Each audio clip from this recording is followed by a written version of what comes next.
J'entends des gens qui disent: «Il faut que Christophe Castaner démissionne». Mais, aujourd'hui, sur cette affaire, nous n'en savons rien de cette affaire. Donc ce n'est pas cette affaire qui devrait conduire à la démission de Christophe Castaner, s'il n'y a pas de preuves de dysfonctionnement, des forces de l'ordre. En revanche, il y a 1000 raisons pour que Christophe Castaner ait quitté ce gouvernement depuis bien longtemps. En réalité, elle met dans la lumière la nullité de ce ministre de l'Intérieur, cette affaire. Christophe Castaner est un personnage limité. Il n'a aucune vision, aucune stratégie. Et je ne dis pas ça pour le plaisir de la rhétorique. Je dis ça parce que nous l'avons vu à l'œuvre. Nous l'avons vu à l'œuvre avec les Gilets jaunes, où le moins qu'on puisse dire, c'est que sa stratégie du maintien de l'ordre a été peu couronnée de succès.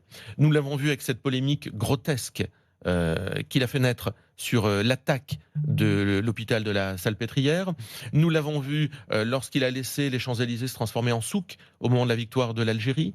Nous l'avons vu avec cette politique immigrationniste lamentable. Et nous le voyons ces jours-ci avec les chiffres piteux, les résultats piteux en ce qui concerne les cambriolages qui sont en hausse dans notre pays. Notamment dans la capitale. Et l'élu du Nord que je suis, permettez-moi de le dire, plus 10% dans le département du Nord. Eh bien écoutez, le bilan de Christophe Castaner est fort mauvais, très mauvais, et aurait dû l'inciter à quitter ses fonctions, à rendre son tablier, parce qu'il n'incarne pas cette fonction.